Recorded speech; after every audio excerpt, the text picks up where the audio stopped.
கல்யாணம் ஃபிக்ஸ் ஆயிடுச்சா? தமிழ் மேட்ரிமோனிக்கு தேங்க்ஸ் சொல்லணும். 26 வருஷத்துக்கு முன்னாடி இதே தமிழ் மேட்ரிமோனி மூலமா தான் இவ அம்மாக்கும் கல்யாணம் பண்ணேன். கல்யாணம்னாலே தமிழ் மேட்ரிமோனி தான். தாவேகா என்ன ஸ்டாண்டில் இருக்காங்க, அவங்க எப்படி வேட்பாளர் பட்டியலை அறிவிக்க போகிறாங்க, குறிப்பாக அவங்களோட கேம்பெயின் ஸ்ட்ராட்டஜி இதற்கு முன்னால் என்ன சொன்னாங்கன்னா, தேர்தல் தேதி அறிவிப்பதற்கு முன்பாக தேதி அறிவிக்கட்டும், நாங்கள் வந்து களத்தில் எப்படி இயங்குறோம்னு பாருங்கள் அப்படின்னு சொல்லி ஆதரவு பேட்டியெல்லாம் கொடுத்தாரு. அப்படி இருக்க இப்போ தேதி அறிவிக்கப்பட்டாச்சு, எல்லா வேலையுமே நடந்துக்கிட்டு இருக்கு, எல்லா கட்சிகளுமே முனைப்பாக இருக்காங்க களத்தில். தாவேகா மட்டும் பெரிய ஆக்டிவிட்டி எங்கேயுமே இல்லாமல் இருக்குது. எல்லா நேரங்களுமே எங்களுக்கு அனுமதி மறுப்பு அப்படின்னா, இப்போ நம்ம இந்த நிகழ்ச்சியை தொடங்குறதுக்கு சற்று நேரத்துக்கு முன்னால் கூட விஜய் ஒரு அறிக்கை விடுறாரு, வந்து எங்களுக்கு எதிரான இது வந்து முயற்சியை தொடர்ச்சியாக திமுக செஞ்சுக்கிட்டே இருக்கு அப்படின்னு சொல்லிகிட்டே இருக்காங்க இல்லையா? இதை எப்படி புரிஞ்சுக்கிறது? என்ன நடக்குது இதுக்கு பின்னால்? ஏதாவது வேற எதுவும் வியூகம் இருக்கா? இல்லை, அவங்க வந்து ரொம்ப நிதானமாக வந்து 234 தொகுதிகளுக்கான வேட்பாளர்களை இறுதி செய்கிற பணியில் வந்து அவங்க இருக்காங்க. இப்போ நாளைக்கு வந்து இப்போ 2 பெரிய கூட்டணிகள், தமிழகத்தை 60 ஆண்டு காலம் ஆண்ட கட்சிகள் வந்து இப்போது களம் இன்னைக்கு 2 பேரும் ஈக்குவலாக எலெக்ஷன் வேலை பார்க்குறாங்க.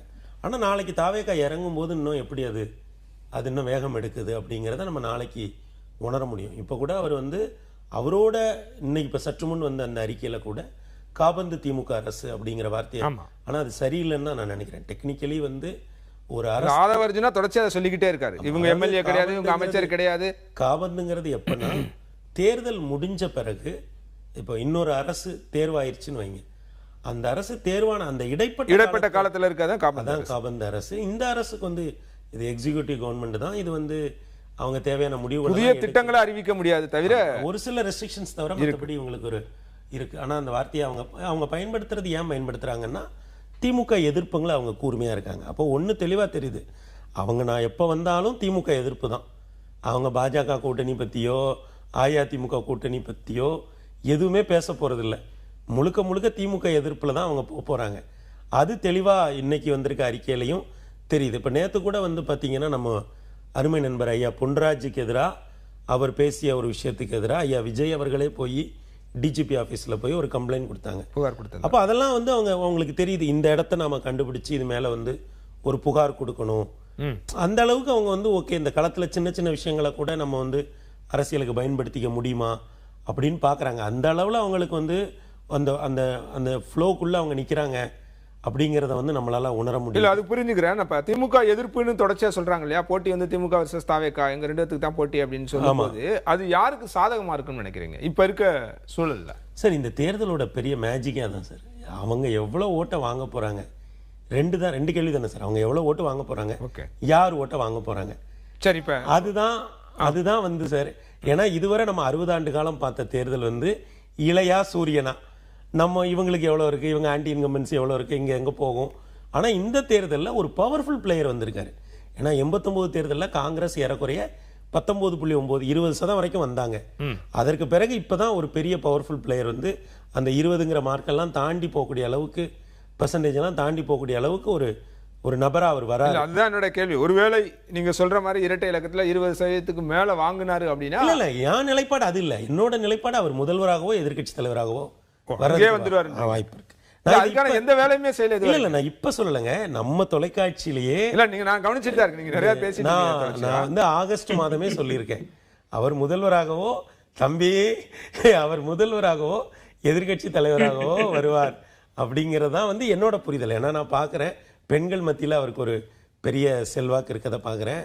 பல்வேறு அந்த கிராஃப் ஆக்சுவலா கடந்த சில நாட்களாக குறைஞ்சிருச்சுனாங்க. இல்ல, அது இருக்கட்டும். நீங்க முதல்வராக எதிர்கட்சியான என்ன அடிப்படையில் இல்ல சார், நான் வந்து ஒரு நம்ம அவரோட செயல்பாடுகள் இருக்கு சார். அவர் செயல்பாடு குறிப்பிட்ட கட்டுறது கையளவுன்னு ஒன்று இருக்கு சார். இப்போ நமக்கு வந்து நம்ம வந்து நம்ம இடத்துல இருந்து நம்ம சில விஷயங்களை மதிப்பிடுவோம் சார். இப்போ வந்து நான் எப்படி பார்க்குறேன்னா, நான் 10 வருஷமா ஊடகத்தில் வரேன். இந்த ஐயா விஜய் அவர்களுடைய வருகைக்கு பிறகுதான் பெண்கள், குழந்தைகள்லாம் வந்து அரசியல் பேசுறாங்க.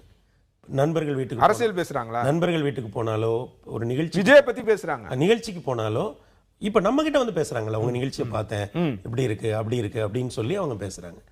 இப்போ நம்ம அப்பார்ட்மெண்ட்ல கீழே வந்தாலோ சாலைகள்லயோ வந்து இதுக்கு முன்னாடி பெரும்பாலும் ஆண்கள் தான் வந்து நம்ம கிட்ட வந்து சார் அந்த ப்ரோக்ராம் இப்படி இருந்தது இப்படி இருந்தது. இப்போ வந்து இப்படி, அப்போ இதுவே எனக்கு வந்து ஒரு மாற்றமா தெரியுது. ஏன்னா நம்ம இடத்துல இருந்தால் ஒரு இடத்த நாம வந்து மெஷர் பண்ணணும். அப்புறம் பல்வேறு தரப்பட்ட நம்ம வந்து பேசுறோம். இப்போ நம்ம பயணம் பண்ணும்போது வெவ்வேறு நபர்களை நாம் சந்திக்கிறோம். அப்போ அவங்க கிட்டலாம் உரையாடும் போது எந்த அளவுக்கு தாவேகாவினுடைய ஒரு அக்செப்டன்ஸ் இருக்குது. ஏன்னா இப்போ வந்து நான் என்ன சொல்கிறேன்னா, அக்ராஸ் த செக்ஷன். இப்போ மருத்துவர்களாக இருக்கிறவங்களுக்கு ஒரு அக்செப்டன்ஸ் இருக்குது, ப்ரொஃபஷனல்ஸுக்கு இருக்குது, கடைநிலையில் இருக்கிற ஊழியர்கள் கிட்ட அந்த அக்செப்டன்ஸ் இருக்குது. அப்போ எல்லா தரப்புலையுமே ஒரு அரசியல் கட்சிக்கு ஒரு அக்செப்டன்ஸ் இருக்குது. அப்போ இல்ல அதுல மாற்று கருத்துல யாரும் அவரை நிராகரிச்சிட்டாங்க, அக்செப்டன்ஸ் இல்லைன்னு நான் சொல்லல. இப்ப நீங்க வந்து முதல்வராகவோ எதிர்க்கட்சி தலைவராகவோ வருவார் அப்படின்னா எதிர்க்கட்சி தலைவர்ன்ற கூட தெரியல. அது இப்போ வரைக்குமே அது அன்ப்ரூவன், எவ்வளவு நம்பர்ஸ் வரும்னு நமக்கு தெரியாது. நான் கேட்கறது, ஒருவேளை இரட்டை இலக்கத்துல அவர் வாக்குகள் எடுக்கிறாருன்னு வாங்குறாருன்னு வச்சுட்டா அது யாருக்கு சாதகமா பாதகமா இருக்கும்? அதாங்க ஐயா, அது வந்து ஏன்னா இப்போ நமக்கு இப்போ நம்மளுக்கு பல சர்வேக்களை பார்க்க, ஒருவேளை அவர் நீங்க சொல்றபடி எதிர்க்கட்சி தலைவராகவே இருந்தார் அப்படின்னா அப்ப ஆளுங்கட்சி யார் இருப்பா? அதான் சொல்றேன். ஏன்னா அந்த அந்த இடம் தானே. இப்போ வந்து இது ரொம்ப ஈஸியாக சொல்லிடலாம். யாரோட ஓட்டை எடுத்துக்கிட்டு அவர் வராரு, யாருக்கு வழிவிட போறாரு, அல்லது இப்போ அவர் முதல்வராக வந்தா 2வது இடத்துக்கு வரக்கூடிய அளவுக்கு யார் சரி இப்படி கேட்கிறேன். இப்ப நான் அந்த கேட்ட கேள்வியும் யாரோட ஓட்டெல்லாம் அவர் வாங்குறதுக்கான வாய்ப்புகள் ஐயா அவருக்கு இது வரைக்கும் உங்களோட ஐயா அவரோட நான் பார்த்த வகையில் அவருக்கு வந்து பெண்கள் மத்தியில் இருக்கக்கூடிய வாக்கு தான் முக்கியமான வாக்குங்க ஐயா. சரி, மற்றபடி அக்ராஸ் த நீங்க கம்யூனிட்டியா ரிலீஜியனா பார்த்தீங்கன்னா அக்ராஸ் த செக்ஷன் எல்லா இடத்துலையுமே அவருக்கான வாக்கு இருக்கு. ஆனா பெண்கள் மத்தியில் இருக்கிற வாக்கை வந்து நான் ரொம்ப கூடுதலா மதிப்பிடுறேன். ஏன்னா பல பெண்கள் வந்து இந்த தடவை விஜய்க்கு போட்டுடலாம். ஈவன் கிராமப்புறங்களில் இருக்கிற பெண்களே கூட விஜய்ன்னு சொல்றாங்க.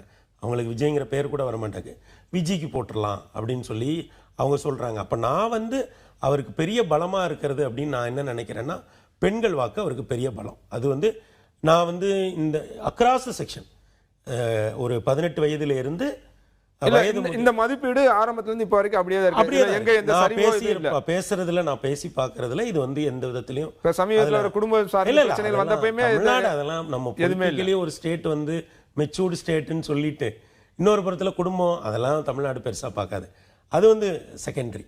ஆனா இன்னொன்னு என்ன பார்க்கறேன்னா, இந்த 30 வயதுக்குள்ள ஒரு 1 கோடி ஓட்டு இருக்கு. அந்த 1 கோடி ஓட்டுல எப்படியும் 85-90% போலாயிரும். அவங்க வந்து இன்ஸ்டால போடுறதுக்காவது வந்து ஓட்டு போட்டு ஒரு ரீல்ஸ் போட்டுருவாங்க. அப்போ இதுல ஒரு இதுல ஏறக்குறைய ஒரு 85-90 லட்சம் ஓட்டு விழும். இந்த ஓட்டுல கண்டிப்பா அவர் வந்து ஒரு முதல் தலைமுறை வாக்காளர்கள் இந்த 30 வயசுக்குள்ள இருக்கு. அதுதான் சரி, முதல் தலைமுறை பிளஸ் யங்ஸ்டர்ஸ் 30 வயசுக்குள்ள இருக்கிற அந்த வாக்கா. அப்ப இதுல வந்து அவருக்கு வந்து ஒரு ஏறக்குறைய நான் என்ன நினைக்கிறேன்னா ஒரு 85-90 லட்சம் ஓட்டு போலாகுதுன்னா அதுல ஒரு 60 லட்சம் ஓட்டு அவர் வந்து ரொம்ப ஈஸியா வாங்கிடுவார். அந்த ஈர்ப்பு வந்து அவருக்கு இருக்கு. அப்ப இந்த 60 லட்சம் ஓட்டு பெரும்பாலும் அக்ராஸ் பெண்கள் கிட்ட இருக்கக்கூடிய வாக்கு, அப்புறம் வெவ்வேறு சமூகங்கள்ல இருக்கக்கூடிய வாக்கு. விஜய் எதுவுமே செய்யணும் அப்படியே இந்த மாதிரி அறிக்கை விட்டுட்டு இப்படியே இருந்தாலே வந்து நீங்க வந்து நம்ம என்ன பெரும்பாலும் என்ன மதிப்பிடுறோம்னா, முன்னேற்ற கழகங்கள் மாதிரியே இவங்களும் அரசியல் பண்ணணும்னு நாம நினைக்கும். இல்ல அவங்கள தானே போட்டியா எடுத்துக்கிறாங்க. ஆமாங்க ஐயா, அவங்க தான் எடுக்கிறாங்க. ஆனா நான் வந்து இந்திய அளவுல தேசிய கட்சிகள் எப்படி அரசியல் பண்ணுது ஐயா, இங்க அழுக்க அளவுக்கு இன்டென்சிவான அரசியல் எங்கேயுமே கிடையாது. நீங்க ஹைதராபாத் ஃபுல்லா சுத்துங்க, ஒரு சுவர்ல கூட அரசியல் கட்சியோட எந்த விளம்பரத்தையும் பார்க்கவே முடியாதுங்க ஐயா. இங்க மாதிரி இவ்வளவு கொடிகட்டிய வாகனங்களை நீங்க எந்த ஸ்டேட்லயும் பார்க்க முடியாது. தமிழ்நாட்டுல இன்டென்சிவா அரசியல் இருக்கு. அதே இது அவரும் பண்ணணும்னு இல்லை, அவரு கொஞ்சம் எலைட்டா பண்றாரு வர வேண்டிய நேரத்தில். இன்னொன்னு இது வந்து அதுதான் நான் கேட்கிறேன், அப்படியான எலைட் அரசியலை அக்செப்ட் பண்ற அளவுக்கு நம்ம வருங்க ஐயா. ஏன்னா முன்னாடி வந்து வால் அப்படின்னா செவுரு மட்டும்தான், இப்ப வால்ங்கிறது டிஜிட்டல் வால். டிஜிட்டல் வால்ல போய்கிட்டே இருக்குங்க ஐயா. இன்னைக்கு இந்த முன்னாடி வந்து ஒரே ஒரு பிரச்சாரம் மட்டும்தாங்க ஐயா நடக்கும். இப்ப அப்படி இல்ல, நாமே எத்தனை ப்ரோக்ராம் நடத்துறோம் பாருங்க. இந்த நீங்க டிஜிட்டல் வால் சொன்னதுனால ஒரு புரிதலுக்காக கேள்வி, ஒரு சர்வேவா ஒன்று கேட்போம். ஒரு உதாரணத்துக்கு டிஜிட்டல்ல நான் கேட்கிறேன், யார் இந்த முதலமைச்சரா இருக்க போறாங்க அப்படின்னு கேட்டா என்ன வரும் நீங்க நினைக்கிறீங்க? விஜய், சீமான், மு.க. ஸ்டாலின், எடப்பாடி பழனிசாமி 4 பேர் கொடுத்து கேட்டோம்னா என்ன வரும்? ஐயா இல்ல, என்னால அப்படி ஊகமா சொல்ல முடியல. இல்ல பொதுவா நீங்க உங்களோட புரிதல்ல இருந்து இந்த மாதிரி இதுல வந்து இப்போ ஐயா சீமான், ஐயா விஜய்க்குலாம் ஏனைய தலைவர்களை விட அதிக வாக்குகள் வர்றது. அதுதான் நான் கேக்குறேன். அப்ப கணிசமா அவங்களுக்கு தான் மேல இருப்பாங்க. அவங்க டாப் 2ல அவங்க 2 பேர் இருப்பாங்க ஐயா. அது வந்து ஏன்னா அப்ப அதை வச்சு நம்ம மதிப்பிடுறது சரியா இருக்கு. இல்லங்க, அதையும் வச்சு மதிப்பிடணும்ங்கற. அதை வச்சு மட்டுமே நான் மதிப்பிடல, அதையும் வச்சு நான் மதிப்பிடுறேன். ஏன்னா இப்ப நான் வந்து உள்ளார்ந்த கிராமங்களுக்கு போறேன், மண் சுவர்கள்ல வந்து விசில் சின்னம் எழுதப்பட்டிருக்கிறத பாக்குறேன். ஒரு அரசியல் ஆய்வாளரா நான் ஒரு புள்ளியை மட்டும் பாக்குறது இல்லைல்ல, இன்னமும் அதை ஒரு ஸ்ட்ரக்சரலா படிக்கிறேன். இப்ப வந்து ஒரு காலகட்டத்தில் வால்ங்கிறது சுவர் தான், இன்னைக்கு டிஜிட்டல் வால்ங்கிறது பெரிய ரோல் பிளே பண்ணுது. இன்னும் சொல்ல போனா இன்னைக்கு இருக்கிற கூகுளுக்கும் ஃபேஸ்புக்குக்கும் யூடியூபுக்கும் டிஜிட்டல் ரிபப்ளிக்னே ஒரு பேர் இருக்கு. அப்படி ஒரு பேரே வந்து உலகம் அவங்க சொல்றாங்க. அப்ப என்னன்னா, நான் பல்வேறு விஷயங்களையும் இணைத்து தான் இந்த முடிவுக்கு நான் வரேன். நம்ம பேசுறவங்க, நம்ம யார்கிட்ட பேசுறோம், என்ன மாதிரியான கருத்துக்களை அவங்க முன் வைக்கிறாங்க, எந்தெந்த இடங்கள்ல இது இறங்கி இருக்கு அப்படிங்கிற எல்லா விஷயங்களையும் நம்ம பார்க்கிற பொழுது அவருக்கு ஒரு போல் பொசிஷன் இருக்கு. இன்னொன்னு அவர் தரப்புல பார்த்தா கான்ஃபிடென்ட்டா இருக்காரு. இந்த பதட்டமும் இல்லை, கூலாக இருக்கார், ஒரு பெரிய கெரியரை விட்டுட்டு வந்திருக்காரு. அப்போ அதனால அவருக்கும் அந்த ஒரு எட்ஜ் இருக்குன்னு தான் நான் நினைக்கிறேன். தமிழ் மேட்ரிமோனிக்கு தேங்க்ஸ் சொல்லணும். 26 வருஷத்துக்கு முன்னாடி இதே தமிழ் மேட்ரிமோனி மூலமா தான் இவ அம்மாக்கும் கல்யாணம் பண்ணேன். கல்யாணம்னாலே தமிழ் மேட்ரிமோனி தான்.